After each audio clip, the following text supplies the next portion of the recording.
Hello, I'm Maurice Powell. Welcome to A Little Light Music, Manx Radio's regular Thursday evening classical music hour.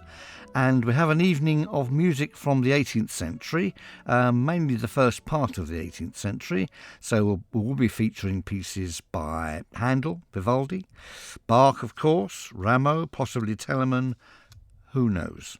Let's start with Handel and an overture to a masque that he wrote quite early in his career after he'd just moved to London. This is Acis and Galatea. Charming story. Shepherd and shepherdess hunted down by a monster called Polyphemus, who wants to marry Galatea himself.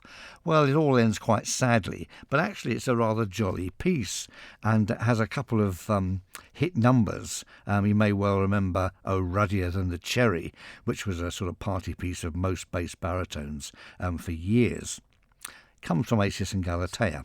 Now, in 1788, long after Handel's death, Mozart was asked if he would arrange some of Handel's most famous works for a sort of a late 18th century, what was then a modern symphony orchestra.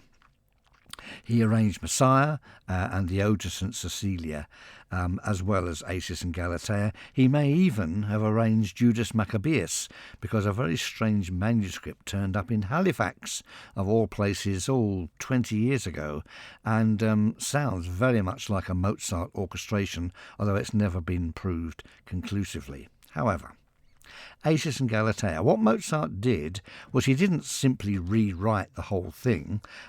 He left Handel's orchestration intact. All he did was fill in the gaps. So where there were no wind instruments, he will put wonderful sort of Mozartian flute, clarinet and bassoon parts. There are lovely bits for horn and so on and so forth. So if you know this overture, it'll sound a little bit different. It has rather more clarinets in than Handel's original oboes, but nevertheless it's very, very charmingly done. The whole work is delightful. In fact, I long for somebody, of course, to look at Messiah in Mozart's orchestration, because it's wonderful to hear those arias and choruses with a full orchestra with them, the full wind section, trumpets and drums and trombones. But, of course, that would mean probably singing it in German, which doesn't go down very well here. And there are a few other changes as well that he makes with the solo parts, which might make it a bit difficult. So it's not going to happen, but it's a little secret wish. However, enough.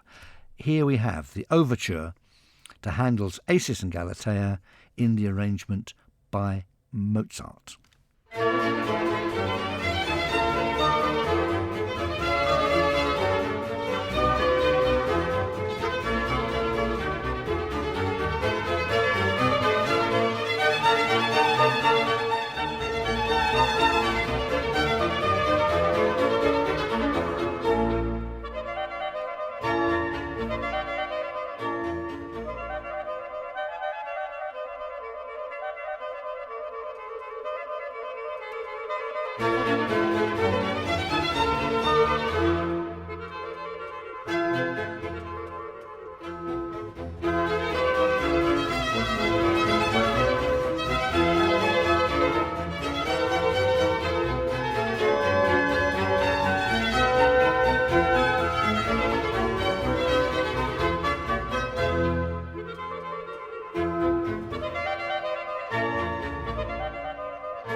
charming overture by Handel to his Masque, Acis and Galatea, in the arrangement by Mozart. It's very strange, isn't it, to hear clarinets in a piece by Handel. Handel did not write for clarinets, although he did apparently write a clarinet obbligato in one aria in one of his operas, but then changed his mind.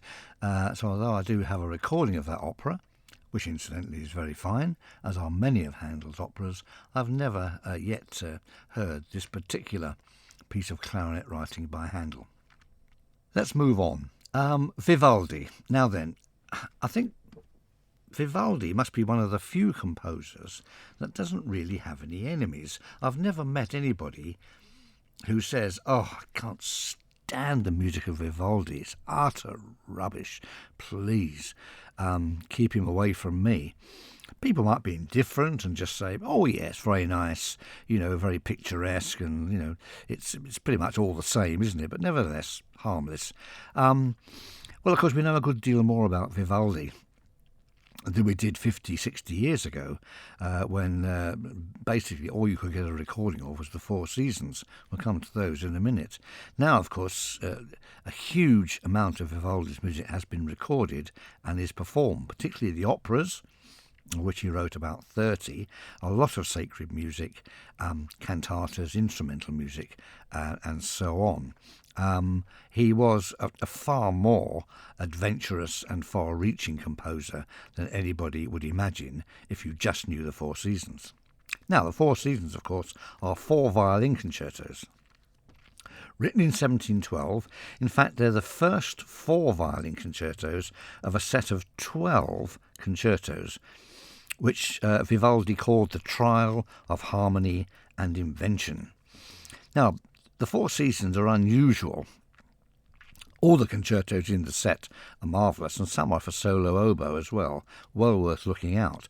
But the Four Seasons have caught the public's imagination and have been recorded probably more times than any other classical piece, sometimes with rather more success than others.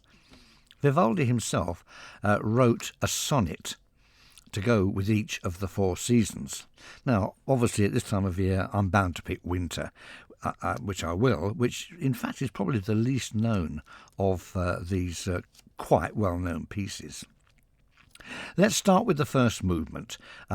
Here, in his sonnet and in the music, Vivaldi picks the frosty, shivering atmosphere of a harsh winter.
first movement of the Vivaldi concerto, one of the four seasons, Winter. And we'll return to the last two movements, the beautiful Adagio and the finale, later in the programme. Let's spend 5 minutes or so with Bach. This is the Adagio, the slow movement from his suite for viola da gamba and keyboard, normally these days played on a cello and piano. This piece became very popular, I'm trying to think, probably back in the late 80s, maybe early 90s, but because it became the background, the musical background of a film called Truly, Madly, Deeply, starring Alan Rickman and Juliet Stevenson. I have seen this film. I don't remember very much about it, except that Alan Rickman comes back from the dead because his girlfriend, Juliet Stevenson, misses him so much. And at one point, I think he suddenly appears in her apartment, and he's sort of playing the piano or playing the cello. A bizarre sort of film, quite well done, I seem to remember. It wasn't actually too awful. Now, of course, there have been lots of films since then, mainly American, and nearly always awful, about people coming back from the dead and one thing and another. And quite honestly, why bother? But Truly, Madly, Deeply was actually quite well done. Alan Rickman, of course, always worth watching. Let's get off of Alan Rickman and Juliet Stevenson. This is the music that haunted that film. It's the Adagio from the suite for viola da gamba by Bach.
the lovely slow movement from Bach's Sonata for viola da gamba in G minor.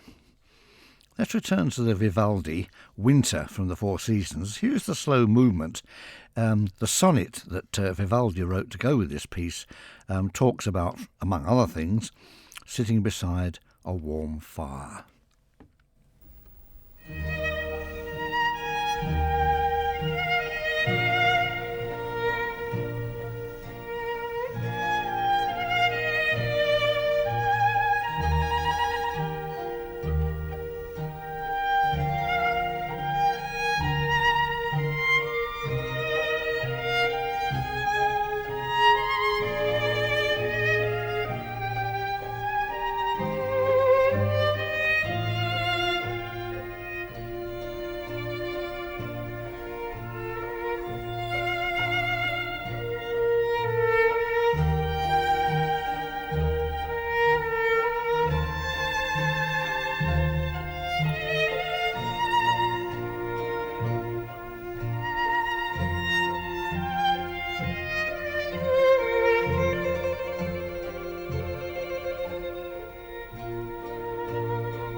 The slow movement from Vivaldi's Winter, one of the four concertos that make up the Four Seasons, and I could quite easily drift off to sleep to something like that.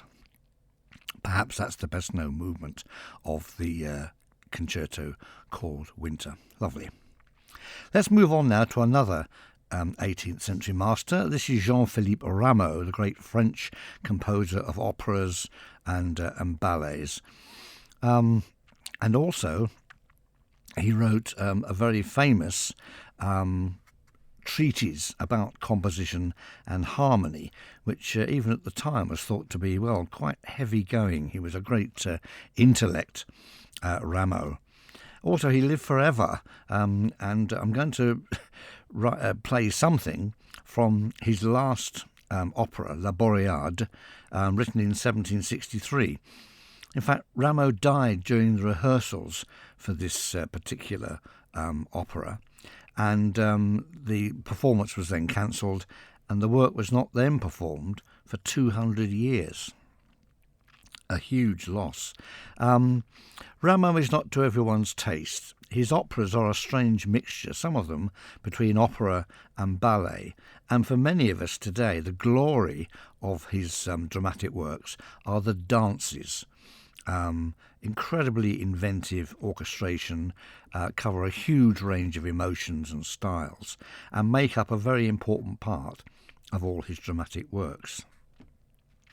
Let's hear a few of the dances from La Boreade, just to give an idea of what was happening in France at the same time, more or less, that sort of Vivaldi and Handel and Telemann were working elsewhere. I'm going to play from La Boreade an entrée, in other words, an entrance of some sort, followed by the entrée of the people, another sort of crowd scene with dance music, followed by a contradance or country dance to finish with. 3 short pieces then from Rameau's Les Boreades.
Well, three, to my mind, quite fascinating dances by Jean-Philippe Rameau, the great French Baroque master, from his last opera, La Boreade.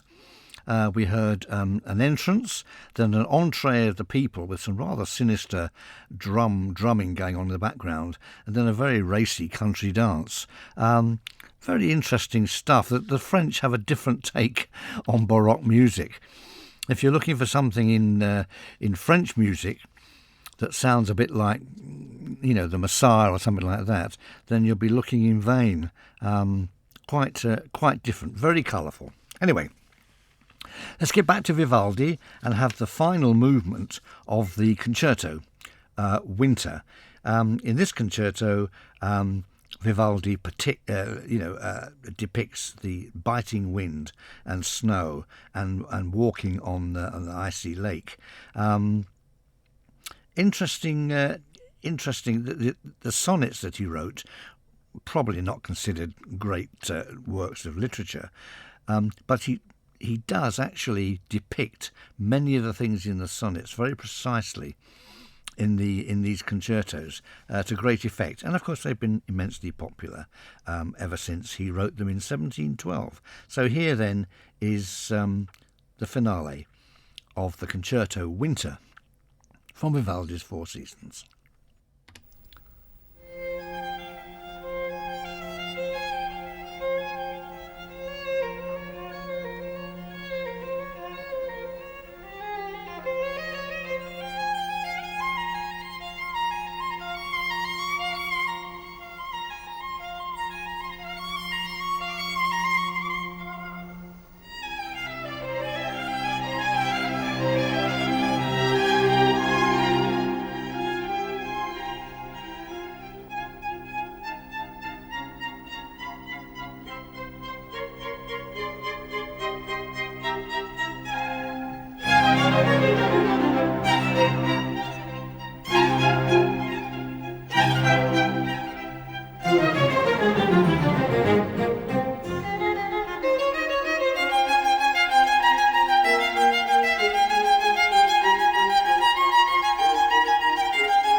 The third and last movement then of the concerto, Winter from Vivaldi's Four Seasons, and taken from a live concert, and the splendid violinist there was Iona Brown.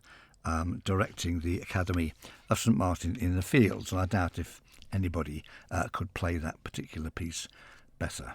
Something now for the choral singers amongst you, a work which you certainly won't have sung and regretfully probably never will. It's one of the secular or partly secular, partly sacred choral works of Georg Philipp Telemann, the great contemporary of Bach and Handel. It's called the Thunder Ode. It's quite a long work. It lasts best part of 40 minutes.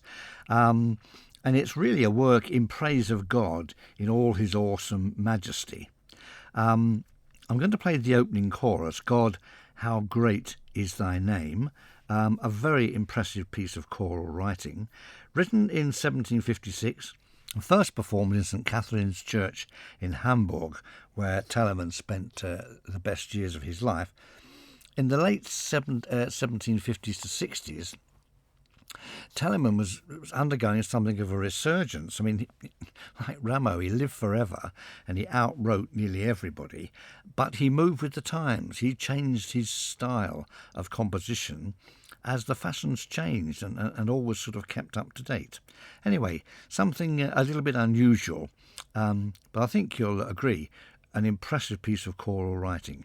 God, how great is thy name, from Telemann's Thunder Ode.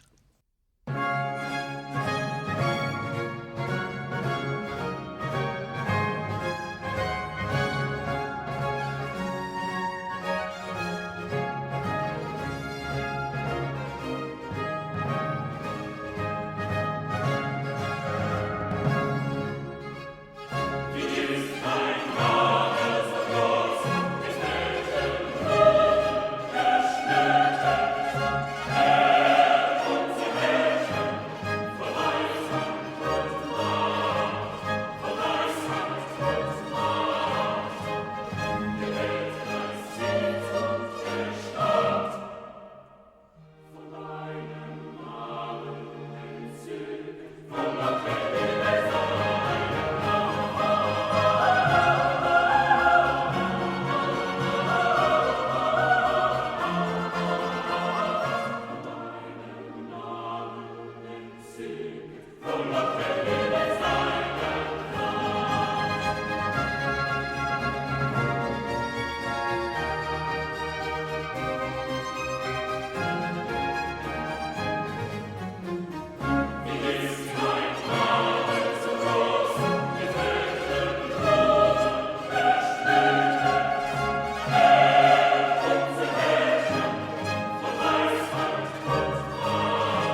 A very fine chorus there by Georg Philipp Telemann from his Thunder Ode in Praise of God. We have a little bit of time in hand. Let's return to the work of Handel that we started the programme with, Acis and Galatea. Let's just hear the opening chorus, just to give you an idea of what this delightful piece is like. The opening chorus is a chorus of country people. Oh, the pleasures of the plain, happy nymphs and happy swains, merry, free and gay. And then the chorus goes on to describe the seasons for country folk. It's a very pastoral opening scene, delightful piece of music, and with the added orchestration of Mozart.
The opening chorus to Handel's Masque, Acis and Galatea, in the arrangement by Mozart. Oh, the pleasure of the plains. And that brings us to the end of the programme. Just time for a play out, keeping with the Baroque theme. This is a little piece called Handel in the Strand. It's by Percy Granger. Who else? Please join me next Thursday at 9, when I've absolutely no idea at this stage what the programme will be. But it will be interesting, I hope. Goodbye.